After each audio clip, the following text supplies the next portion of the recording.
कृपा कैसे लगती है? ये छठ है कौन? ब्रह्मा जी की बेटी है छठ माई। कथा को जब प्रेम से समझोगे जानोगे तब कथा आपके समझ में बात आएगी। ब्रह्मा की बेटी है और हमारे शंकर जी की बहुरानी है। इतनी सुंदर प्रसंग कम टाइम में आपको हम बता दें, इसके बाद मंच का पूजन सूचना मुझे मिलेगा, अभी हम कराने का प्रयास करेंगे। छठ माता की कृपा मैं बता रहा हूं। छठ का व्रत ऐसा नहीं कि जिनके पास औलाद है वही भूखेंगे। बहुत बेटियां ऐसे कहती है कि बाबा छठ माता ने मुझे पुत्र नहीं दिया तो मैं कैसे व्रत भूखूं। ये कोई नियम नहीं है कि जिनका औलाद है वही व्रत भूखेंगी। जिनके पास औलाद नहीं है, ध्यान से सुनना, जिनके पास औलाद नहीं है वो भी छठ माई का व्रत उठा लें। अगर औलाद नहीं है तो औलाद हो जाएंगे। माता की इतनी महान कृपा है। आज हिंदू पर्व में सबसे तगड़ा त्योहार कौन मनाया जा रहा है? छठ का त्योहार। कोई त्योहार इतना धूमधाम से नहीं मनाया जा रहा है, लेकिन छठ का पर्व आज कोई ऐसा ग्राम सभा नहीं है, कोई ऐसा घाट नहीं है, कोई ऐसा जगह नहीं है जिसको सजाया ना जाए। महाराज जौनी महिला के एक साड़ी भाई आज उस साड़ी जरूर भले कम में पैसा के खरीदे, लेकिन नई साड़ी दो, अर्घा देगी तब और दिन को दोपहर में पहनेगी तब। ये दो साड़ी तो जरूरी है महाराज। नया वस्त्र पहनते हैं लोग। और छठ माई का व्रत रहने का थोड़ा सा विशेषता हम बता दें आपको। छठ के व्रत से देखिए दो काम होता है। आपके बेटे के ऊपर कभी आंच नहीं आएगा, इस शास्त्र के अनुसार मैं बोल रहा हूं। जो औलाद पैदा किए ना, इस लड़के के ऊपर कभी आंच नहीं आएगा, कोई रोग बीमारी नहीं होगा और लड़का जहां भी रहेगा सुंदर रहेगा, बढ़िया काम करेगा और सुचारू रूप से अपने घर लौट कर आएगा। जिनके मांग में सिंदूर है, बहनें गौर करेंगी, छठ माई की कृपा सिंदूर पर भी बहुत तगड़ा है। छठ माई का कृपा इस सिंदूर पर, सुहाग पर भी तगड़ा है। सुहाग वाली बहनें छठ रहती हैं। हमसे कई महिला कही बाबा हमरा तो बच्चे नहीं है, तो बिना बच्चा के हम व्रत काहे रहेंगी? आप बिना बच्चा का व्रत रह सकती हो। ऐसा कहीं नियम नहीं है कि जिनके पास औलाद नहीं है वो छठ का व्रत नहीं रहेंगे, ऐसा कहीं नहीं है। व्रत कोई रहे, अरे औलाद नहीं है तो माता जी की कृपा हो जाए, साल अंदर तुम्हारे पास पुत्र हो जाए। पति थोड़ा परेशान है, साल अंदर पति का सुधार हो जाए। थोड़ा इस समझ को बड़ा समझा करके इस बात को मैं बता रहा हूं। छठ का व्रत रहने समय जान ले, पहले छठ का व्रत रहे तो पहले शरीर पवित्र अपना होना चाहिए। ये बाल वोल थोड़ा धो लिया करो एक दिन पहले। और छठ का व्रत जब रहे ना, तो छठ के व्रत में जितना भी फल फलहार मंगाना है, बाजार से जो फलहार मंगाते हो उसको कोई जानवर जूठा। थोड़ा छठी माई की बात आप लोग सुन लें, इसके बाद कथा में ले चले।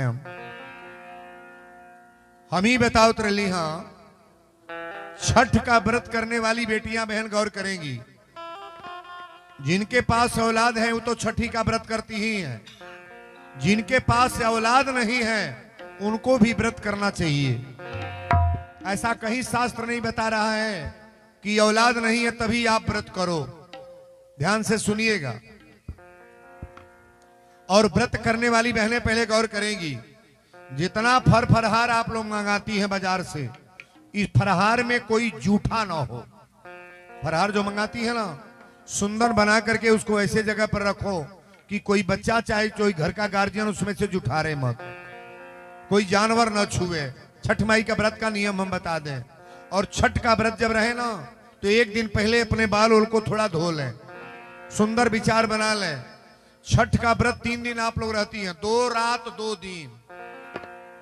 आज भोजन करके आप व्रत रह रही हैं तो रात भर बीता, कल दिन भर बीता, रात भर बीता, और सुबेरे तीसरे चौथे दिन आप लोग अर्घा की बात करती हैं, जो अर्घा आप लोग देती हैं।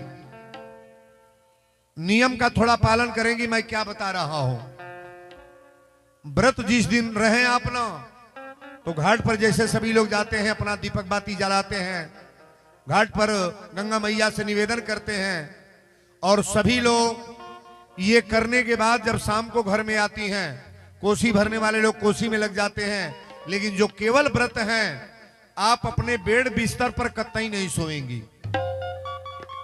जो व्रत रहती हैं, गौर से सुनना, छठ का व्रत कोई खिलौना नहीं है। जिस बेड पर आप सोती हैं उस पर नहीं सोना है। जो बिस्तर आप बिछाती हो ना, गद्दा रजाई चदरा, वो नहीं बिछाना है। थोड़ा साफ सुथरा कपड़ा लेकर के, पुआल बिछा करके, चाहे इस तरह का व्यवस्था बना करके दरी बिछा के आप कहीं अलग एकांत में सोएंगी। शरीर से अपवित्रता न हो। छठ के व्रत रहने वाली बेटियां बहन, अर्घा जब चढ़ाने आप जाती हो, अर्घा का पहले नियम जान लो। अर्घा के चढ़ावल जाला, अर्घा के चढ़ेला, केहू जानते नहीं क्या अर्घा के चढ़ेला। छठी माई का अर्घा चढ़ेला तो सूर्य भगवान को बोलो ना। सूर्य के बेटा जमराज है, गौर से सुनना, सूर्य भगवान के लड़के जमराज हैं। हमनी के प्राण लेवे के आवेला जमराज। ई अर्घा यही खातिर दिहल जाला। अर्घा देते समय अपने आप अर्घा न दो, बिना पंडित का अर्घा नहीं देना चाहिए। गाय का दूध मिल जाए सबसे पवित्र है, बिना गाय भैंस का दूध का अर्घा नहीं। अर्घा कभी भी जल में खड़ा होकर के, और अर्घा देना है तो गाय के दूध का। और ब्राह्मण किसी पंडित के लड़के को बुला लें, अगर आचार्य जी नहीं है तो ब्राह्मण के बेटे के हाथ से आप अर्घा दिलवाएं। सूर्य भगवान को अर्घा इसलिए दिया जाता है कि भगवान अपने पुत्र के डांट के रखे, हमरा सेंदूर पर हमरा बालक पर कबो आंच ना आवे। छठ का व्रत रहने वाली माताएं बहनें गौर से सुनेंगी, उनके बेटा पर कभी कोई संकट नहीं आएगा। अइबो करेगा तो माता जी बचाएंगी, पति के ऊपर कभी आंच नहीं आएगा। ये छठ माई का व्रत है। और छठ का व्रत रहने के बाद जिस दिन आप लोग पारण करती है ना, सुंदर कपड़ा अगर मिल जाए, सुहाग का, चूड़ी, सिंदूर, बिंदी, साड़ी अगर है तो साड़ी, और नहीं है तो श्रृंगार का सामान बढ़िया से छू करके या तो ब्राह्मण को दे दें, और नहीं तो अपने ननद को, ननद भी ब्राह्मण है, ननद को दे दें। ऐसा जरूर सुबह वेरा ये पाठ करना चाहिए और नियम का पालन करके छठ माई का व्रत रहे। बोलो छठी मैया की जय।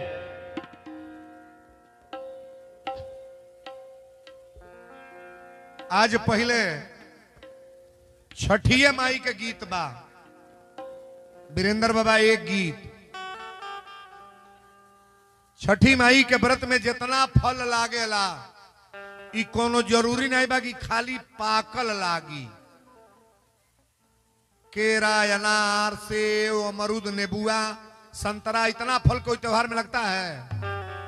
खरीदे लागत बाप हो बाप हैतना होई। कई गो गरीब बाजार में जाकर रोहे लगल, दादा हमरा लग तो हइये लेके हइयो किने के बा, हइयो किने के बा। लेकिन जहां तक ले जुड़ जाए, आदर से माता का सेवा करो और छठी माई का व्रत भूखो। जेकरा जुटान बा बांसे घर के, डोमे घर के बांस के चंगेली मंगावेला, आ चंगेली पर ललकी चांदनी ओढ़ा के सामान धरेला, आ चांदनी ओढ़ा के आ घाटे पर दीपक जला के हमने के जाई जला। तन ताली बजा के सब लोग भाव से एक लाइन गा लें। अरे कांच ही बांस के चंगेलिया, आ चंगेलिया लागली झालरी हो, ए माई के कांच बा केरवा शरीफवा, झलरिया बीच शोभेला हो। माई के कांच बा केरवा शरीफवा, झलरिया बीच शोभेला हो। माई के कांच बा केरवा शरीफवा, झलरिया बीच शोभेला हो। बोलो छठी मैया की जय। कांच ही बांस के चंगेलिया, चंगेलिया लागली झालरी हो, माई के कांच बा केरवा शरीफवा, झलरिया बीच शोभेला हो। माई के कांच बा केरवा शरीफवा, झलरिया बीच सोहेला हो माई के कांचबा केरवा शरीफवा झलरिया बीच सोहेला हो।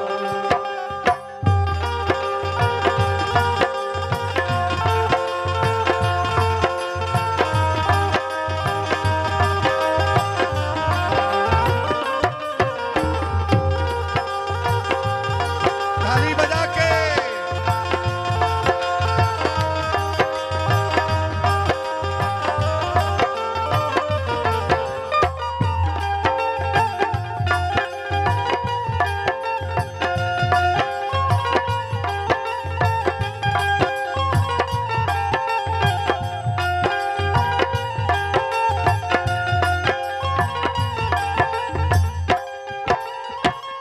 भरवा उठावे भरनी हरवा त घटवा के ओर चलले हो। हरवा उठावे भरनी हरवा त घटवा के ओर चलले हो। भरवा उठावे भरनी हरवा त घटवा के ओर चलले हो। देख जगमग जरेला दिया नावाता घटवा जोर भैले हो। देख जगमग जरेला दिया नावात घटवा जोर भैले हो। देख जगमग जरेला दिया नावात घटवा जोर भैले हो।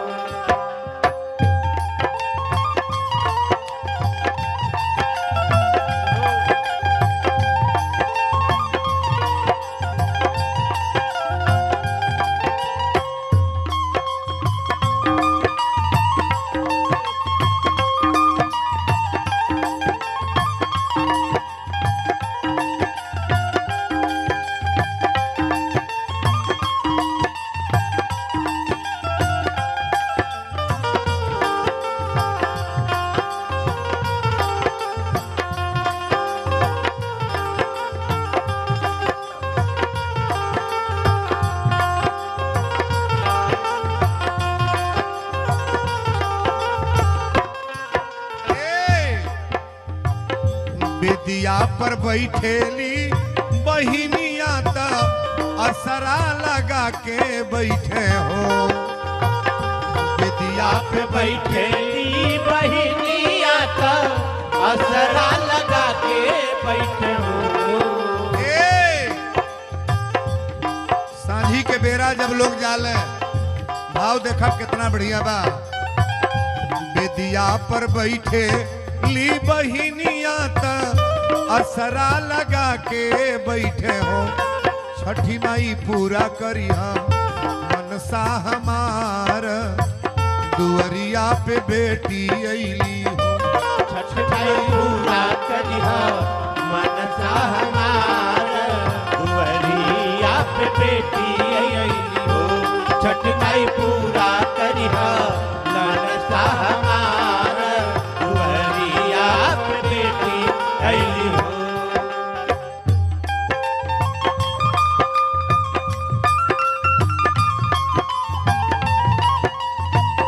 जय जय।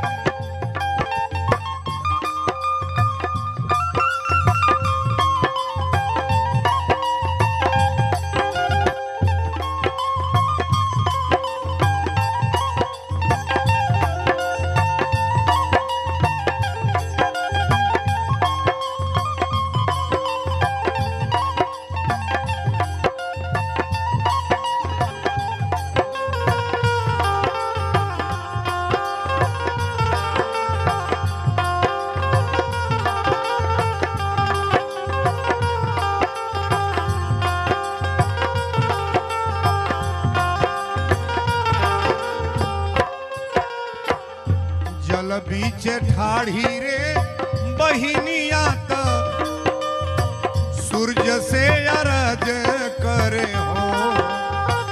जल बीच ठाड़ रे बहिनिया त सूरज से अरज करे हो। बोलो सूर्य भगवान की जय। जल बीच ठाढ़ी रे बहिनिया ता सूरज से अरज करे हो। ए देव पूरा करिह मनसा हमार, दुअरिया पे बेटी अइली। देव पूरा करिह मनसा हमार, दुअरिया पे बेटी अइलो। देव पूरा करिह मनसा हमार, दुअरिया पे बेटी अइलो।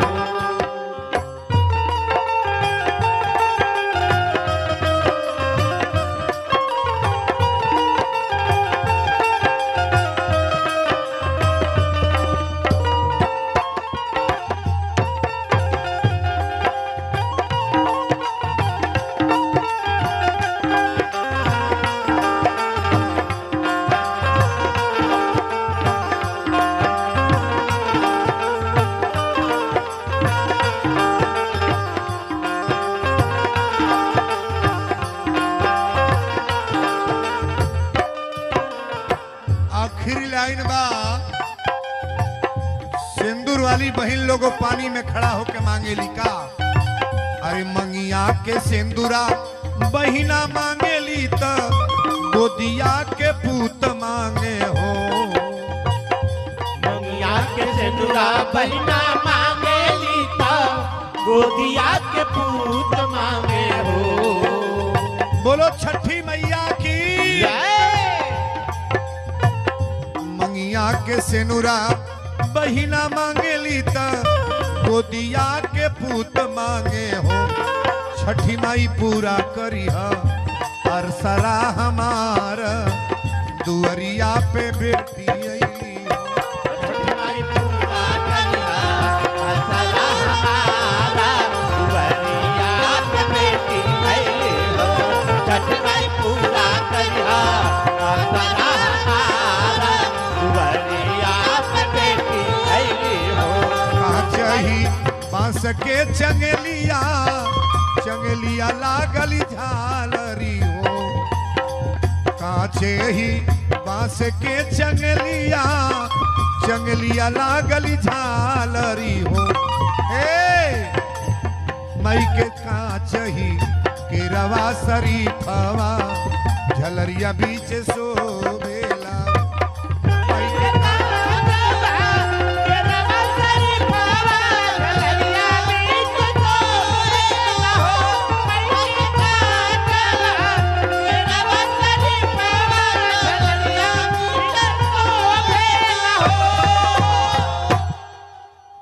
बोल दी छठी मैया की जय। छठी माई के कृपा केकरा ऊपर ना बरसता। अब तैयारी होता कि ना, जितना दीपावली के तैयारी नहीं बा उतना छठ ठीक है। गलती बोलता नहीं, जौने बहन के बेटी के पहले भूखे के बाद नैहर में आ गई बा, नैहर में पहुंची। पहले छठी के व्रत कहां से उठावल जाला? नैहर से।